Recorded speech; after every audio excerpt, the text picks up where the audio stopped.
Como sabem, este processo que me levou a estar aqui hoje para vos apresentar aquela que foi a moção que teve por base a minha candidatura à liderança do PS, partiu do pressuposto fundamental de iniciar um processo de debate interno dentro do Partido Socialista.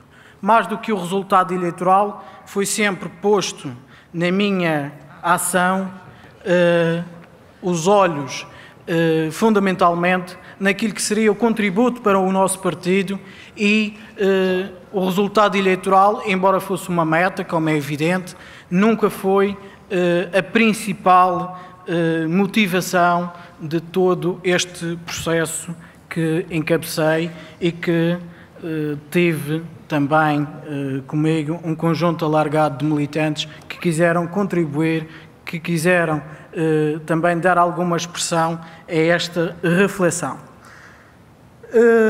Como sabem, nós temos hoje uma situação política na Madeira que nos obriga a fazer esta reflexão.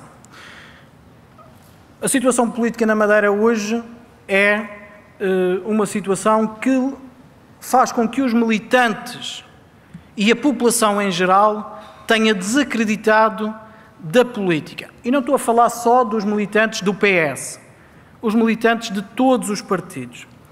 Acabaram por desacreditar da política, a sociedade civil acabou por desacreditar da política e nesta espiral de descrédito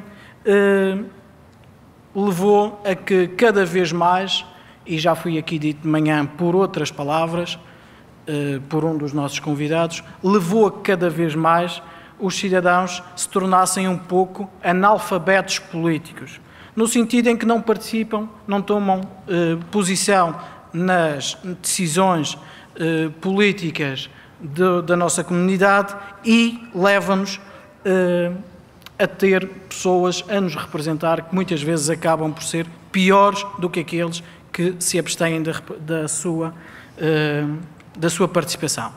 E isto faz com que a sociedade no seu todo empobreça. Ao PS cabe, como é óbvio, a responsabilidade de alterar este estado de coisas. Somos nós, na Madeira, a única possibilidade de construir uma alternativa política. Não vale a pena nos iludirmos com outras possibilidades, porque à direita não há uma alteração de fundo de regime e à nossa esquerda não se constituem fortes possibilidades, uma vez que não há forma, na nossa sociedade, não há forma de conseguirem uma grande implantação. Por outro lado, a situação interna do Partido Socialista tem sido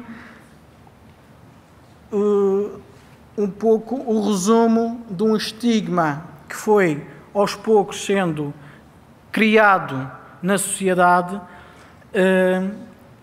que é o partido está sempre dividido. Mesmo quando o partido está unido, ele apresenta-se sempre dividido aos olhos dos cidadãos. Mesmo quando os protagonistas partidários no interior do PS fazem um esforço para a união, aos olhos dos cidadãos, o PS está sempre dividido. E esse estigma pesa sobre nós. Temos de ter a capacidade de nos livrarmos desse estigma e mostrarmos à sociedade, de facto, um partido unido e com capacidade de apresentar um projeto alternativo. Por isso eu entendi que este caminho só se pode fazer à luz da nossa ideologia. Nós precisamos de ter um discurso ideológico capaz de unir mesmo aqueles que, no interior da abrangência que o PS consegue ter nos seus militantes e nas visões que os seus militantes, por vezes diferentes uns dos outros, dentro desta abrangência, a ideologia une-nos. E, com um discurso ideológico, nós vamos ter, de facto, a possibilidade de fugir ao estigma que foi lançado sobre o Partido Socialista, fundamentalmente pelo Partido do Poder e algumas vezes com colaborações que eu diria muitas vezes não são colaborações sequer pensadas, mas que acabam por verem colaborações internas do partido que promovem, de facto, esse estigma. E então, em termos de ideologia, o Partido Socialista Madeira enquadra-se e deve-se enquadrar dentro do socialismo democrático. E por isso precisamos que, com as causas do socialismo democrático, que estão hoje fundamentalmente expostas na nossa Declaração de Princípios, tendo como inspiração a nossa Declaração de Princípios, nós possamos dar aos madeirenses um projeto político onde eles possam acreditar. Por isso mesmo, entendo que o Partido Socialista tem que ter um discurso muito sólido do ponto de vista técnico, tem que ter um discurso responsável, mas o forte pendor no discurso político do Partido Socialista terá de ser um pendor de cunho ideológico. Não é mais possível termos propostas vindas do Partido Socialista que se confundam com propostas vindas de outros partidos. O Partido Socialista, se quiser ganhar o coração dos madeirenses e se quiser de facto se tornar alternativa ao poder, precisa, como pão para a boca, de ir ao coração dos madeirenses e apresentar propostas ideologicamente dentro daquele que é o nosso quadro de princípios e que se distingam, fundamentalmente, que se distingam de qualquer outro partido, tanto à nossa esquerda como à nossa direita. Não queremos ser, nem podemos ser, confundidos com um partido de protesto. Hoje somos o terceiro partido em termos da Assembleia Regional, em termos de representação parlamentar. Mas não somos, de maneira nenhuma, o terceiro partido na implantação social que temos na sociedade madeirense, não somos o terceiro partido em termos autárquicos, nem somos o terceiro partido em número de militantes, por exemplo. E, portanto, nós, fruto de uma circunstância, parlamentarmente estamos menos representados que outros partidos. Mas não temos que nos agachar, nem temos que pisar o caminho que outros pisam. E por isso mesmo é que entendo que esta distinção tem que ser feita e não pode haver margens para dúvidas. Por outro lado, temos que ter um conhecimento histórico e um percurso histórico daquilo que foi o poder depois de haver democracia em Portugal e depois de termos autonomia política na região autónoma da Madeira. Com a democracia e o aparecimento dos partidos políticos, a região ficou logo definida politicamente. Por um lado, dois grandes partidos, o Partido Socialista e o Partido Social Democrata, e por outro lado, à esquerda, um conjunto de partidos de inspiração marxista também, e à direita, o CDS, que não tinha condições para ter expressão eleitoral ou sequer capacidade de penetração. Porquê? Porque um partido de inspiração cristã teve logo contra si os grandes quadros, digamos assim, da Igreja Católica que se posicionaram e tomaram partido por um outro partido que foi o PSD e que serviu para o PSD alimentar as suas bases de apoio à custa disso. E, portanto, para além desta implantação com a ajuda da Igreja, também houve uma outra questão, que foi fundamentalmente o agarrar da bandeira da autonomia por parte de um partido que não é autonomista, que é o próprio PSD. E, a partir daqui, construir uma narrativa ao longo de 30 anos contra a República.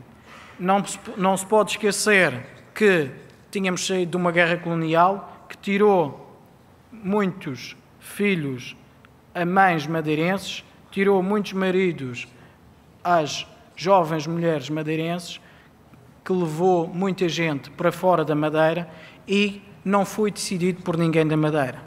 Era a República que decidia. Era fácil encontrar este móvel contra a República.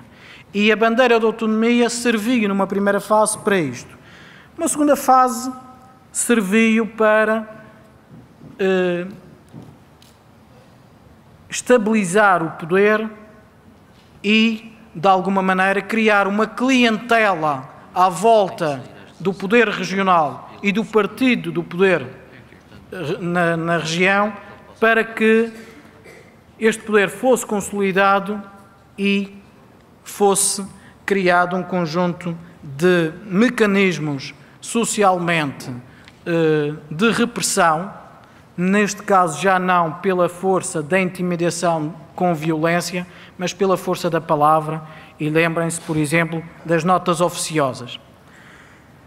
E quem não sabe, ou quem não ouve falar todos os dias, e não é nossa bandeira, a questão do Jornal da Madeira. Esta foi a segunda fase, e é aqui que começa a segunda fase do poder, e depois aparece uma terceira fase, que é já depois da entrada de Portugal na União Europeia e com os avultados recursos financeiros que vão chegando à região, essa clientela vai se alimentando cada vez mais. Agora não esqueçamos de uma coisa: a origem deste poder, onde é que está, como é que ele se alimenta e como é que se movimenta. Isto é importante só por isto, para percebermos como é que podemos desmontar.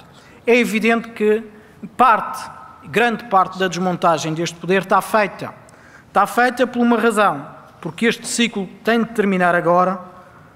Cai o pano sobre esta luta política que temos vindo a travar por uma razão, como disse, faltam recursos financeiros.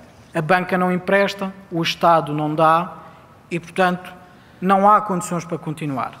Conclusões. Sabemos que estes 30 e tal anos de governo foram feitos para servir uma clientela, para manter o poder. Utilizou-se as eleições e os recursos públicos para manter o poder e foram feitos para uma geração. Quem viveu bem foram alguns poucos clientes deste poder nesta geração. Não vai ficar nada para as gerações seguintes, a não ser a dívida. Há aqui que fazer uma coisa. Um agradecimento a todos os militantes do Partido Socialista que, face a estes constrangimentos que toda a gente assume no resto do país, que ser socialista na Madeira é muito difícil, temos de facto que fazer este agradecimento aos socialistas da Madeira, àqueles que se mantiveram fiéis à sua causa, porque de facto eles muito deram a este partido. E não podemos esquecer que houve muitos outros que, embora numa primeira fase e embalados pelos ideais da liberdade, embalados pelos ideais do socialismo, entraram no Partido Socialista, mas também sucumbiram aos tentáculos do poder e foram se instalar junto do poder. E, portanto, a esses também devemos reconhecer-lhes que não tiveram a coragem de manter a luta, de manter a chama. E no dia que o poder ficar próximo, não tenho dúvidas, muitos desses vão querer voltar. E nós temos que saber distinguir o trigo do joio.